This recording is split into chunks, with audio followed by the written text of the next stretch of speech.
है, हो गई परमिशन? ओके, तो ये वाला फ्लो चार्ट आपने देखा या नहीं? कुछ समझ आया या इसमें नहीं? इसका मतलब क्लास में मैं आपको जितना पढ़ा रही हूँ उसका तो आपको 25% ही जा रहा है बस दिमाग में। मैं 50 भी नहीं बोलूंगी, आप 25 ही ले रहे हो, 100 में से 25। ठीक है, और उसके बाद आप घर पे जाके एक वर्ड नहीं पढ़ रहे हैं, इससे यही प्रूफ हो रहा है। जितना मैंने करा दिया उसका भी 25 गेन कर रहे हैं, आपको याद है सिर्फ 10%। राइट, यही हो रहा है ना? पैराथ्रॉइड ग्लैंड का क्या फंक्शन होता है? मैंने बस एक बार थोड़ा सा डिस्कशन किया था, शायद ध्यान से क्लास ली होगी तो आपको पता होगा। पैराथ्रॉइड ग्लैंड ऑक्सीटोसिन हार्मोन हम डिस्कस कर रहे थे जब हमने यहाँ पे पढ़ा था, जब हम थायराइड का फंक्शन और थायराइड का वर्क डिस्कस कर रहे थे, तब हमने देखा था थायराइड थायरॉक्सिन के अलावा एक और हार्मोन निकालता है, शायद कैल्सिटोनिन होता है। राइट, ये रहा। Yes ma'am, calcitonin. यहाँ पे लिखा है कि ये कैल्शियम लेवल को रेगुलेट करता है, ब्लड में कैल्शियम को रेगुलेट करता है। और जब यहाँ पे मैंने ये डिस्कस किया था तो इसके साथ ही मैंने पैराथ्रॉइड ग्लैंड का फंक्शन बताया था आपको कि पैराथ्रॉइड ग्लैंड ऐसी ग्लैंड होती है जो ब्लड में कैल्शियम लेवल को इंक्रीज या अपग्रेड करने का काम करती है, कि ब्लड में जितना भी कैल्शियम होता है वो पैराथ्रॉइड ग्लैंड की वजह से होता है।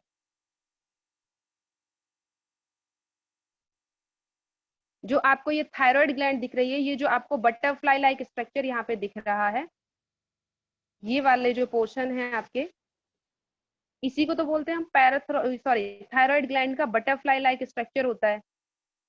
और यहीं पे हमारी पैराथ्रॉइड ग्लैंड होती है। और पैराथ्रॉइड ग्लैंड का फंक्शन क्या होता है?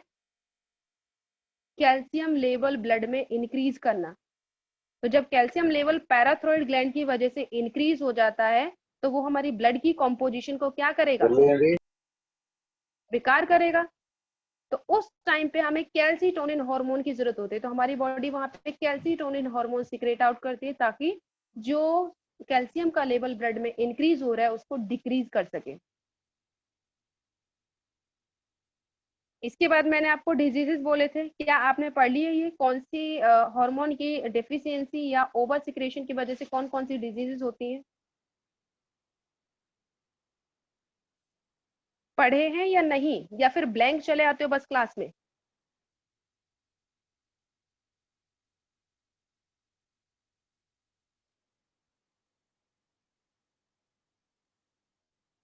रेस्पॉन्स से तो यही पता चल रहा है कि आपने पढ़ा ही नहीं कुछ भी। हाइपरग्लाइसीमिया क्या होता है? हाइपरग्लाइसीमिया कौन सी डिजीज होती है या कौन सा डिसऑर्डर होता है? किसकी डेफिशिएंसी या ओवर सिक्रेशन की वजह से होता है?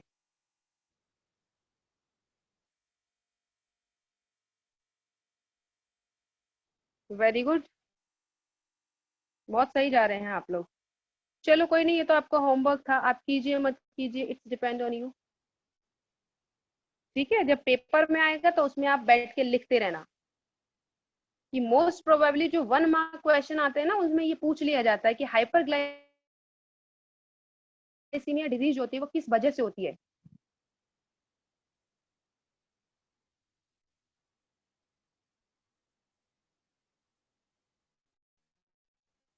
चलो आप डायग्राम को ध्यान से देख लो, शायद आपको कुछ समझ आ जाए।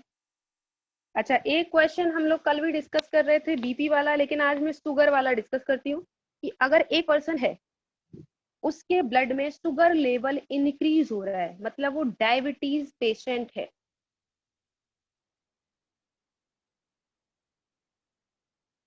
उसकी बॉडी में ऐसे क्या चेंजेस आए हैं जिसकी वजह से उसकी बॉडी में शुगर लेवल इंक्रीज हो गया है? कभी सोचा है ऐसा? जब हमने पैनक्रियाज और हाँ पैनक्रियाज का फंक्शन देखा था या उसको एज अ ग्लैंड हमने जब पढ़ा था, तो हमने दो हार्मोन पढ़े थे, इंसुलिन और ग्लूकागॉन।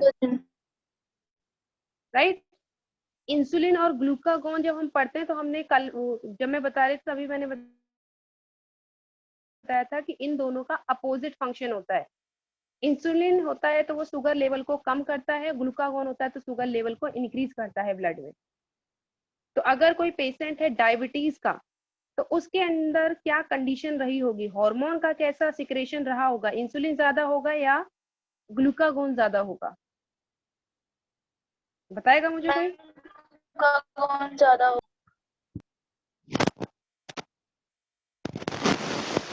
ग्लूकागॉन ज्यादा होगा, बिल्कुल सही बात है, ग्लूकागॉन ज्यादा होगा, क्योंकि ग्लूकागॉन क्या कर रहा है, शुगर लेवल को इंक्रीज कर रहा है। तो वो सारे पेशेंट जो डायबिटिक पेशेंट हैं, जिनको डायबिटीज है,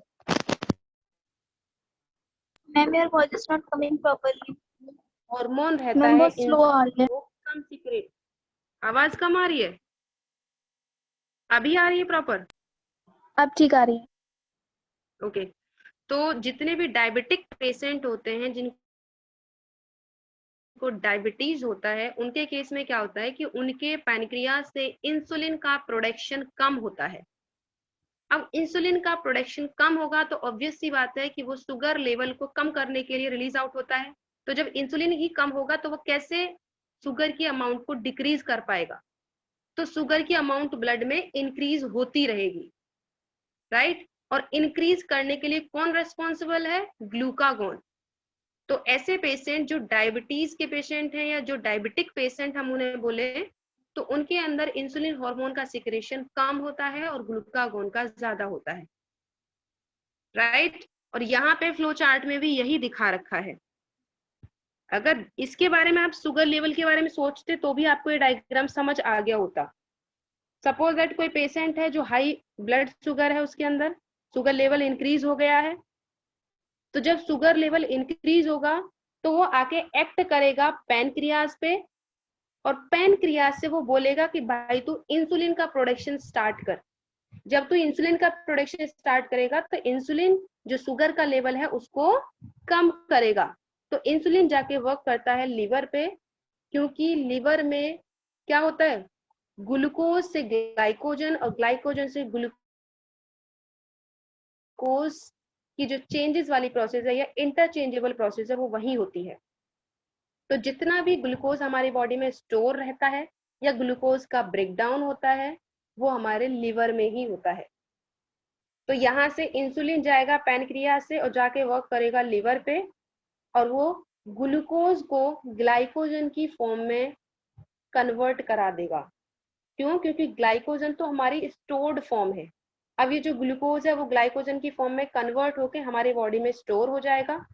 अब जब भी हमारी बॉडी में शुगर का लेवल कम होगा तो तब ये ग्लाइकोजन ब्रेक डाउन होगा और फिर से ग्लूकोज बनेगा, ठीक है, और फिर हमारे ब्लड शुगर लेवल को मेंटेन कर देगा। तो पहली वाली कंडीशन आपको समझ आए कि अगर हाई ब्लड शुगर है तो वो हमारा वहां से सिग्नलिंग आएगी, ब्लड के जो पार्टिकल्स हैं वो जाके रिएक्ट करेंगे और यहाँ से सिग्नलिंग स्टार्ट होगी with the help of our brain. वो सिग्नल देंगे पैनक्रियाज को, और पैनक्रियाज क्या करेगा, यहाँ से स्टिमुलेट करेगा और एक जो रिलीजिंग हार्मोन होता है उसको सिक्रेट आउट करेगा, और वो यहाँ से इंसुलिन का प्रोडक्शन स्टार्ट करवा देगा। और इंसुलिन जैसे ही प्रोड्यूस होगा वो जाके एक्ट करेगा लिवर पे, और लिवर में प्रोसेस स्टार्ट हो जाएगी कि वो ग्लूकोज का डायरेक्टली ग्लाइकोजन में कन्वर्ट कराना शुरू कर देगा।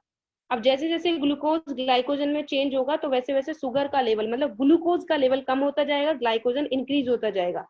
तो ग्लाइकोजन तो हमारी बॉडी का स्टोर्ड फॉर्म है, वो हमारी बॉडी में स्टोर होता रहेगा, ठीक है। अब वो ब्लड में नहीं रहेगा, वो हमारे पर्टिकुलर जो ग्लाइकोजन की सेल्स हैं वहां पे स्टोर रहेगा, ठीक है। और इसकी वजह से क्या हो जाएगा, जो हमारा हाई ब्लड शुगर हो रहा था अब वो मेंटेन हो जाएगा, लो हो जाएगा।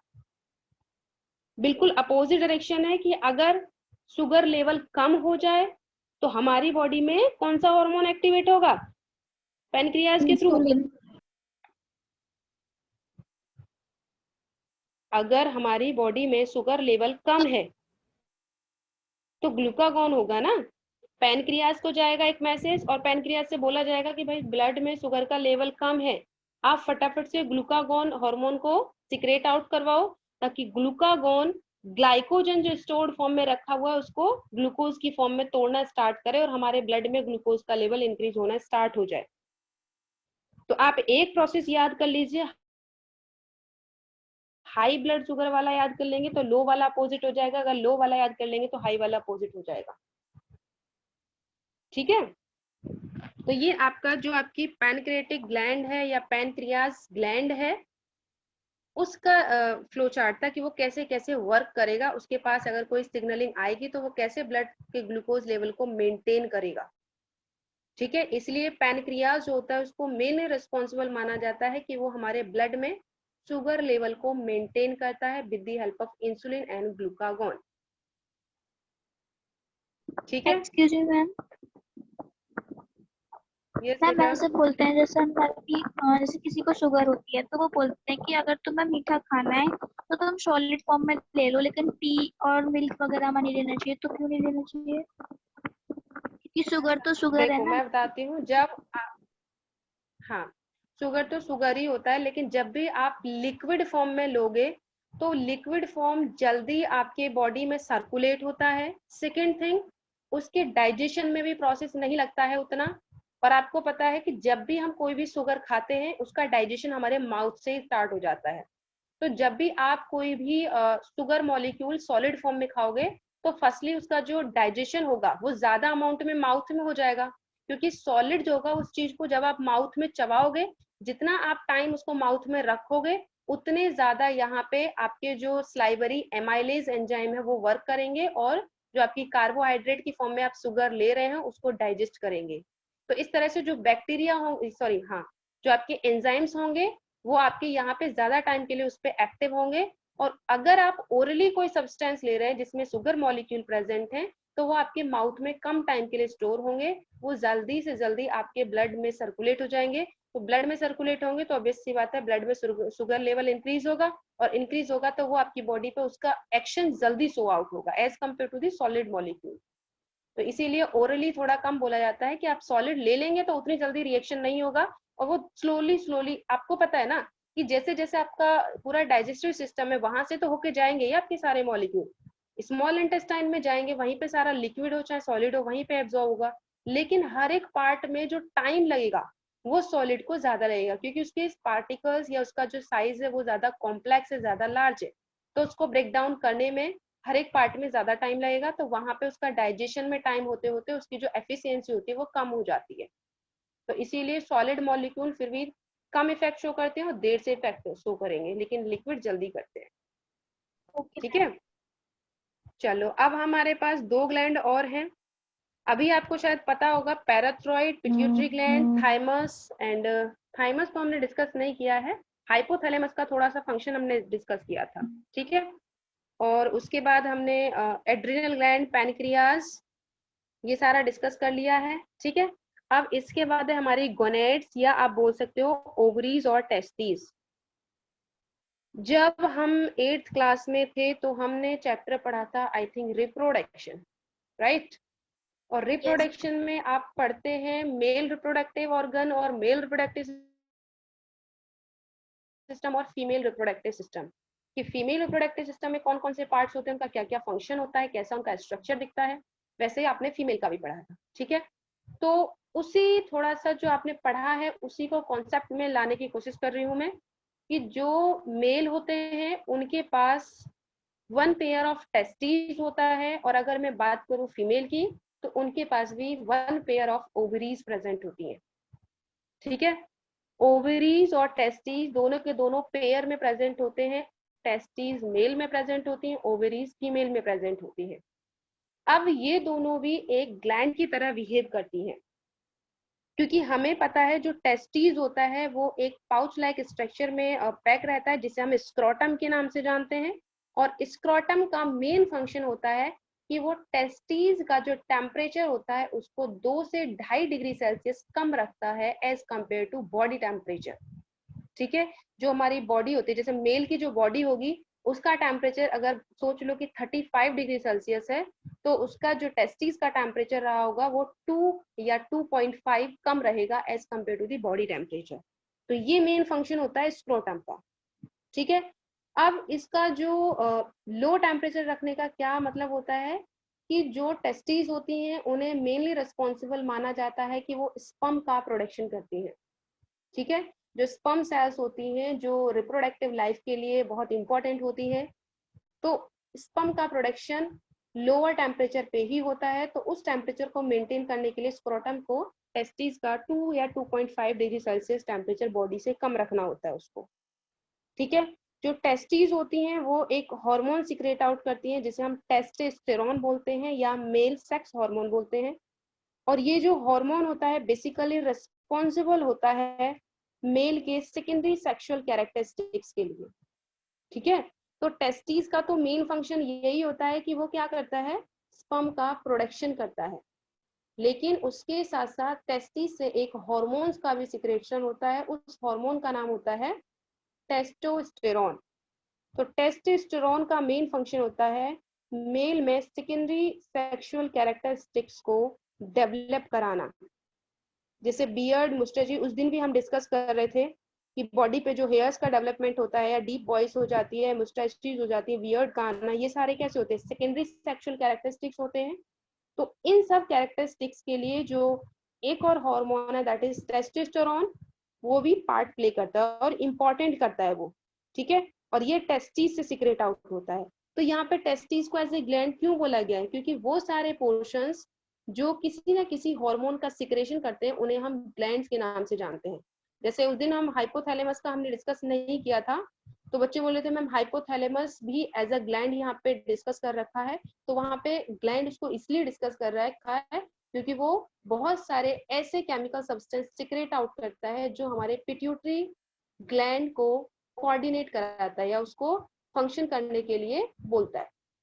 तो वहां पे उससे भी एज अ ग्लैंड रखा गया है। तो वो सारे पोर्शंस या वो सारे ऑर्गन्स जो हमारी बॉडी में एक टाइप के हार्मोन्स का सिक्रेशन करते हैं, तो उन्हें हम ग्लैंड्स ही काउंट करेंगे। तो यहाँ पे भी टेस्टिस है जो टेस्टोस्टेरोन हार्मोन का प्रोडक्शन कराती है, और टेस्टोस्टेरोन हार्मोन जो होता है वो क्या करता है, सेकेंडरी सेक्सुअल कैरेक्टरिस्टिक्स जो होते हैं मेल में उनका डेवलपमेंट कराता है। ठीक है, और ये कब ये स्टार्ट हो जाता है अप्रोक्सीमेटली 13 to 14 ईयर जो होती है तभी से स्टार्ट हो जाता है, क्योंकि जब से स्पर्म का डेवलपमेंट होता है टेस्टिस भी तभी से टेस्टोस्टेरोन हार्मोन का डेवलपमेंट स्टार्ट कर देती है। तो आपको जब बोला जाता है कि आप एडोलेसेंस स्टेज में मूव कर रहे हैं, तो तभी से आपकी बॉडी में चेंजेस आने स्टार्ट हो जाते हैं और तभी से आपकी जो टेस्टिस होती है वो टेस्टोस्टेरोन और स्पर्म का प्रोडक्शन स्टार्ट कर देती है। ठीक है, इसका स्ट्रक्चर कैसा है और इसके और क्या क्या फंक्शंस होते हैं वो सारा हम रिप्रोडक्टिव जो आपका ऑर्गेनाइजेशन होगा in the chapter of reproduction in male and female उसमें डिस्कस करेंगे। ठीक है, इससे नेक्स्ट वाले चैप्टर हम इसी को स्टार्ट करेंगे, reproduction in human being and plants. तो उसमें हम टेस्टिस का पूरा स्ट्रक्चर देखेंगे और उसके डिफरेंट डिफरेंट पार्ट्स का अलग अलग फंक्शन भी देखेंगे। ठीक है, शायद इस पीडीएफ में नहीं है टेस्टिस और ओवरीज का फंक्शन, और मुझे ऐसा लगता है कि शायद एनसीईआरटी में भी नहीं दे रखा होगा। तो देखती हूँ अगर मेरे पास कोई नोट्स अवेलेबल होता है तो मैं आपको वो फॉरवर्ड कर दूंगी, अदरवाइज छोटी सी इंफॉर्मेशन थी, इतना तो आपको समझ आ गया तो ये आप याद रख सकते हैं। ठीक है, अब ये तो बात हुई थी मेल की, अब हम बात कर रहे हैं फीमेल की। फीमेल में टेस्टिस ना होके टेस्टिस के बिहाफ पे होती हैं ओवरीज, और ओवरीज जो होती हैं वो सिर्फ फीमेल में ही होती हैं जैसे टेस्टिस सिर्फ मेल में होती हैं। ठीक है, और ये जो ओवरीज होती हैं इनका मेन फंक्शन होता है ईस्ट्रोजन और प्रोजेस्टेरोन हार्मोन का सिक्रेशन कराना।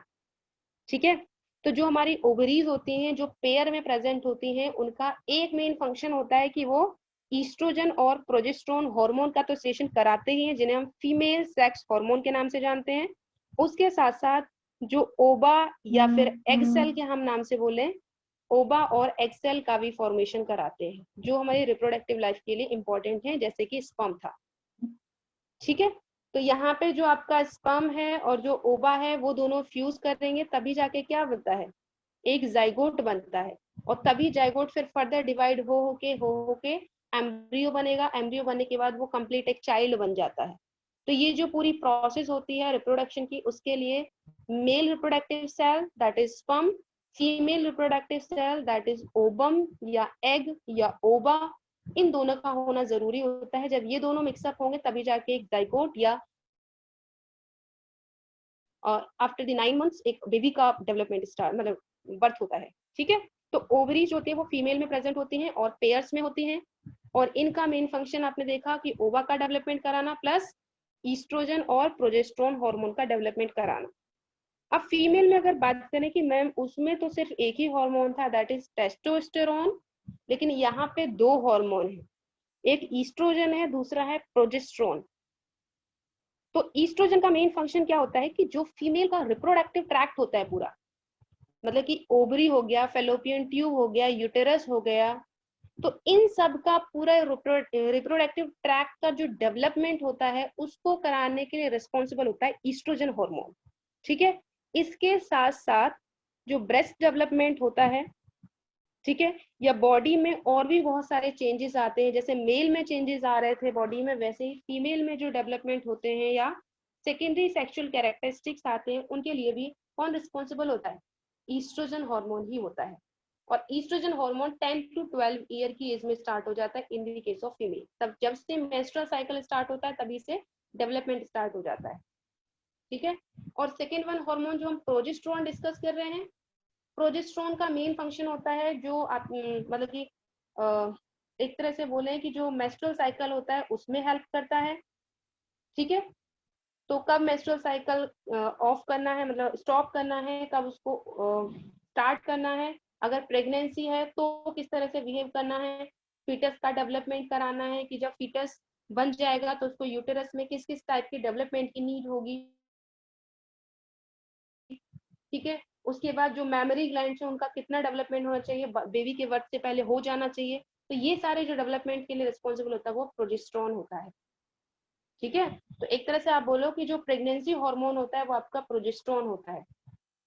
क्यों? क्योंकि जो भी हमारी मेंस्ट्रुअल साइकिल होती है उसमें जो ओव्यूलेशन वाला टाइम होता है ये उसको सस्पेंड करता है, जब उसको सस्पेंड करेगा तभी जाके प्रेगनेंसी कंसीव होगी, और उसके लिए रिस्पॉन्सिबल होता है हमारा प्रोजेस्टेरोन हार्मोन।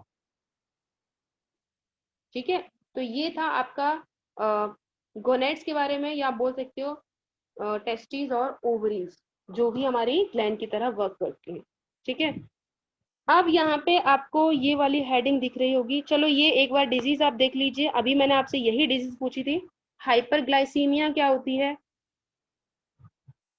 जब भी ब्लड शुगर लेवल बढ़ जाता है उसकी वजह से जो डिजीज हो जाती है उसको हाइपरग्लाइसीमिया बोलते हैं, या एक ही बोल सकते हैं आप, डायबिटीज की जो सेकंड फॉर्म होगी उसको आप हाइपरग्लाइसीमिया ही बोलोगे। ठीक है, तो जब भी आप देखते हो डायबिटीज पेशेंट जो होते हैं उनका यूरिन जो होता है उसमें भी शुगर का कुछ सैंपल, मतलब शुगर का भी कुछ अमाउंट रिलीज होता है, तो उस केस में आप यही बोल सकते हो कि हाइपरग्लाइसीमिया इस पर्सन को हुआ है कि इसके जो ब्लड है उसमें शुगर का लेवल इंक्रीज हो रहा है, और इसकी वजह से जो इसका यूरिन है, यूरिन में भी शुगर का कुछ अमाउंट रिलीज आउट हो रहा है। तो ये एक तरह से आप सिम्टम्स या साइन देख सकते हैं अगर किसी पेशेंट को आपको जानना है कि उसको हाइपरग्लाइसीमिया हो रहा है या नहीं हो रहा है। और hypo it mean that decrease the sugar level, कि जब भी शुगर लेवल ब्लड में डिक्रीज होगा तो तब हम बोलते हैं कि उसको हाइपोग्लाइसीमिया हुआ है। ग्लाइसीमिया मतलब हाइपर मीन्स इंक्रीज अमाउंट और ग्लाइसीमिया मीन्स शुगर कॉन्सेंट्रेशन। ठीक है, तो हाइपर और हाइपो दोनों अलग अलग वर्ड हैं। ठीक है, और जब भी हम इतना समझ में आया आप लोगों को? Yes ma'am. ओके, जब भी हम हार्मोन का डिस्कशन करते हैं तो हमारे माइंड में ये सारी बातें बहुत जल्दी आती हैं कि मैम हार्मोन का बैलेंस कैसे बनता है, मतलब बॉडी को कैसे पता होता है कि इतना ही हार्मोन इसके लिए रिस्पॉन्सिबल है, इतना ही सिक्रेट होना चाहिए। शायद पहले भी शायद किसी बच्चे ने मुझसे एक क्वेश्चन पूछा था, मुझे भी याद नहीं है, लेकिन हार्मोन कितना सिक्रेट होना है, बैलेंस ही रहना चाहिए हार्मोन का। अगर अपर हो जाता है या ओवर सिक्रेशन हो जाता है तो क्या होता है, या लोअर सिक्रेशन होगा तो क्या होगा? तो अपर ओवर सिक्रेशन होगा तो ऑब्वियस सी बात है कोई ना कोई डिजीज आपके अंदर हो जाएगी, कम सिक्रेशन होगा तो भी कोई ना कोई डिजीज हो जाती है। ठीक है, तो इस टाइम पे हार्मोन का एक कंट्रोल रहना या उसका बैलेंस मेंटेन रहना, उसके लिए रिस्पॉन्सिबल होता है फीडबैक मैकेनिज्म। अब बोलोगे मैम फीडबैक मैकेनिज्म क्या होती है? फीडबैक मैकेनिज्म एक ऐसी प्रोसेस होती है कि हार्मोन अगर ज्यादा सिक्रेट हो रहा है तो उसकी ज्यादा अमाउंट ही एक बैक फ्लो जैसा रिस्पॉन्स क्रिएट करती है। जैसे आपने कभी देखा होगा कि जब आप किसी ट्यूब में ज्यादा वाटर डाल देते हैं तो वो एक, और आप उसको प्रेस कर रहे हैं तो उस टाइम पे क्या होगा, एक बैक फ्लो आपको फील होगा कि पीछे की तरफ कोई प्रेशर लग रहा है, राइट। तो वैसे ही हार्मोन में भी एक होती है फीडबैक मैकेनिज्म। फीडबैक मैकेनिज्म एक ऐसा रिस्पॉन्स होता है या एक ऐसा फोर्स होता है जो एक्सेस अमाउंट में हार्मोन सिक्रेट आउट हुआ है उसके थ्रू क्रिएट होता है, ठीक है। तो मैं अगर एग्जांपल लूं, सपोज दैट मेरी पिट्यूटरी ग्लैंड से ग्रोथ हार्मोन सिक्रेट आउट हो रहा है और वो बैलेंस अमाउंट में होना चाहिए, क्योंकि मुझे पता है ग्रोथ हार्मोन ज्यादा अमाउंट में सिक्रेट आउट होगा तो क्या होगा, जिजेंटिज्म हो जाएगा या एक्रोमेगाली हो जाएगा, ठीक है। और या फिर कम अमाउंट में होगा तो ड्वार्फिज्म हो जाएगा। तो मुझे क्या चाहिए कि मेरी बॉडी में प्रॉपर अमाउंट में हार्मोन का सिक्रेशन होना चाहिए। तो जैसे